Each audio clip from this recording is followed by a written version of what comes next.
little sweetheart, my granddaughter, Ella. The whole family's here. Jude, my grandson, they're with me here in Tulsa. We were in California last week. We had such a great time at West Coast Life Church. We were traveling out of that church for years. It's growing so much, doing so good. Good meetings there. Sunday morning, 2 services. And then we went to the West Coast service there in Los Angeles. Had a great time. We finally get to have England in here because everybody says we like to watch the EDU, but they really want to see England. So now you got to see England and, Ella. And thank you so much. We're coming together every week to look at the different things that point to the coming of the Lord, specifically the gathering of nations for the Ezekiel 38 war. And you can't. The rapture is signless. The second coming has tons of signs. So we have to look at the nations that are getting together for that. It's kind of blatant, especially every week, how bold it's getting. That the nations literally are walking right into it. Poppy, you want to help Poppy? Say welcome to the ED. Welcome to the EDU. Thank you, Ella. You sang so pretty. Yay! Good job. England says tell everybody hi. So we look at what the nations are doing to get ready for the second coming, and they will oftentimes come one right after another, falling right into place. It's pretty remarkable that every week I see something that's bolder and bolder about how close we are. Pretty amazing. Why is this a big deal? I hear people say, well, you don't need to hear about end times. Well, when you see the finish line, you run faster. I've never seen anyone in a race look at the finish line and go, well, I don't know what that is. I guess everybody's bailing on me. But no, the teaching on the end times is to show us how close we are so we accelerate. There's an acceleration mentality. And in the last lap of a race, you take chances you would never take. And when you're in a car race, so when you're running in a race, when you see the finish line, it produces that kick. So we'll look at things every week that show us, man, the finish line's coming right ahead of us. So we'll pick up what's happened around Israel this week. Gosh. Since October 7th, you've seen it over and over and over again. Massive attacks. Israel did a big attack yesterday in Rafah. They said half of Hamas is probably gone out of there now.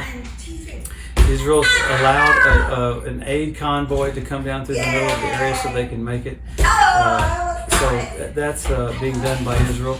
Man, a lot of weird things happening. You have Benjamin Netanyahu's house.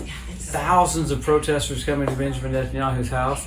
I'm intrigued to see people bailing on the prime minister in the middle of a war. I mean, it's so strange to see that happening like that. But you have one thing after another that leads to the coming of the Lord. I mean, I thought probably a couple of years ago I wouldn't see it this blatant, but it's happening this blatant. I mean, you got literally Israel surrounded on 7 different fronts. Even from the Houthis this last week in Yemen, fired across. America, the U.S., took out 7 of their radar installations, took out a couple of their drones. And then in the middle of that, you had America going into Syria and bombing one of the ISIS leaders. So one of the head ISIS leader got taken out by the United States there. So Israel's having to retaliate all around it, along with other nations. But you had Iran firing missiles from Iraq. Of course, Israel's having to retaliate. Probably the biggest thing is Hezbollah from the north. You had Hezbollah's leader, Nasrallah, come out and say, get ready, we're getting ready to come into the Golan. Now, if Hezbollah enters into Israel and the Golan, it's going to be so radical, because right now I don't think people are ready for what's getting ready to happen. You've got Hezbollah firing into northern Israel over and over and over again. You got people getting hurt, you got fires started, and then Israel's having to take out those spots there as well. So you've got Russia coming to North Korea for a heightened investment region, and you see these little groups coming together. The Bible said you see come together, and you get your checklist and you go, how is this possible that people aren't more excited about the coming of the Lord? Absolutely amazing. You have, even in the West Bank, you had a missile factory that got caught by the Israeli Defense Forces, so they got that out. So along with that, you have Iran saying they're going to go after Cyprus if more things happen like that. So this is the crazy thing about Iran.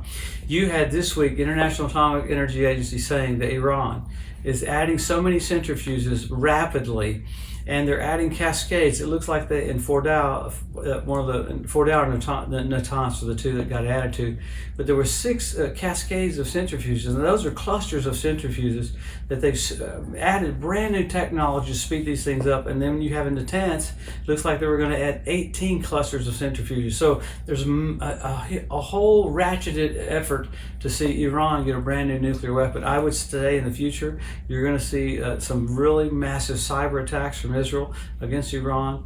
Because you saw Iran, they were doing like a test thing the other day when they came and fired on Israel. I think the Iron Dome took out 99% of the missiles that came across. So what's happening right now with Hezbollah in the northern part of Israel is they're trying to wear Israel down to see how well they're going to be able to respond to a massive attack from Iran.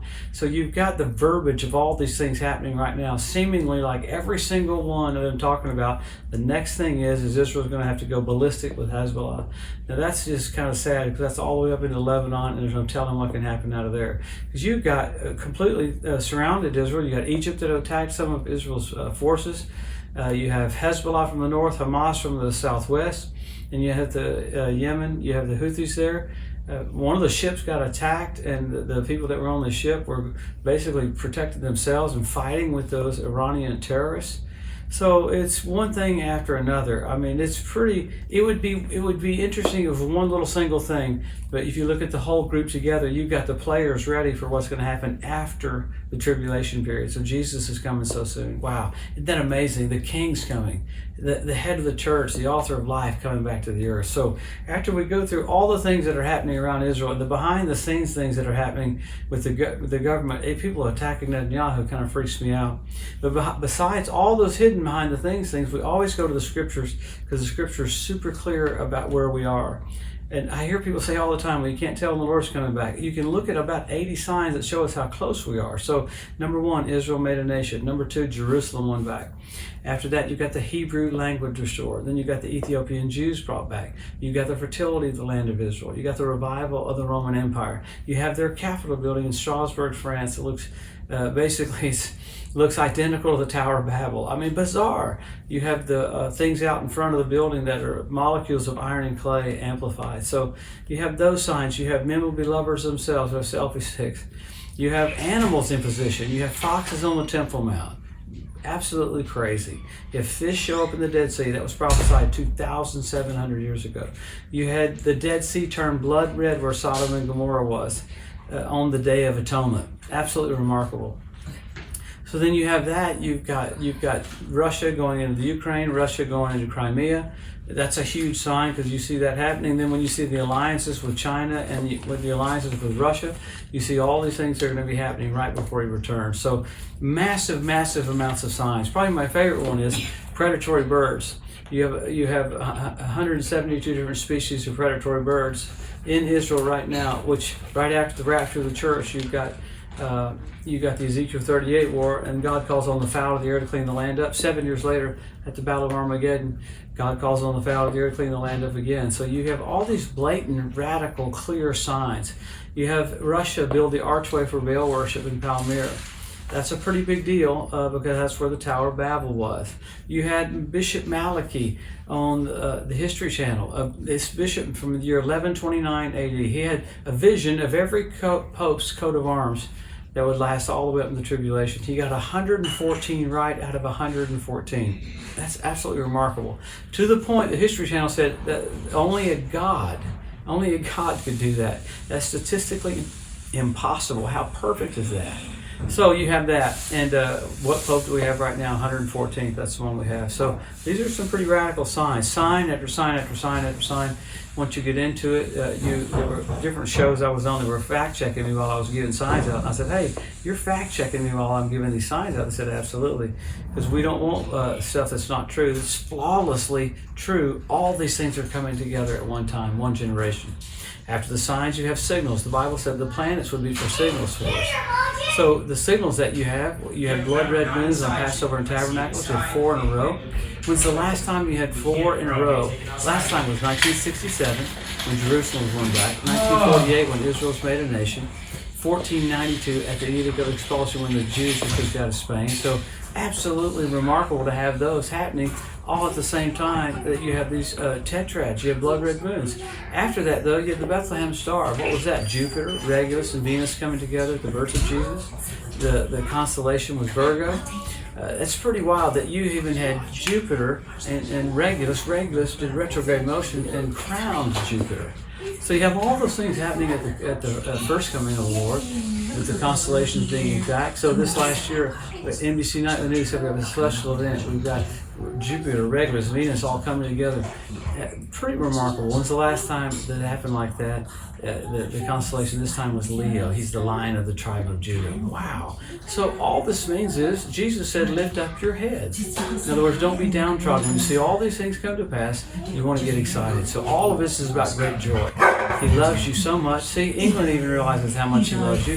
The Lord tells me every time preaching on end times, seemingly every church is about 99% on end times. He wants me to tell them over and over and over again how much He loves them. He loves you. He wants you excited. He wants you expectant. He wants you full of grace, full of boldness. And really the word for the rapture of the church is England gave me a big one on that one. I know England, steadfastness is what the Lord wants.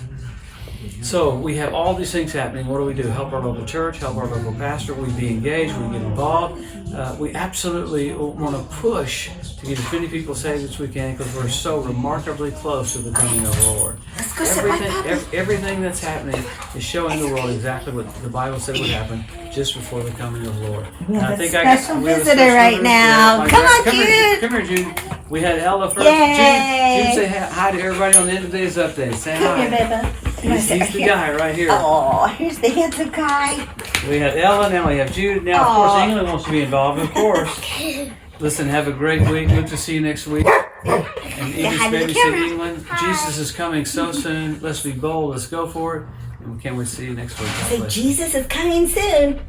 Jesus is coming soon. Yay! All right, there we go.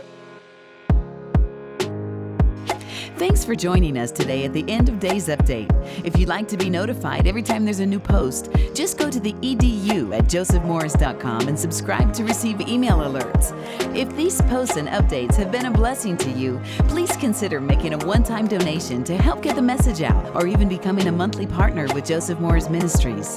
Thanks again for tuning in to the EDU, and we'll see you next week.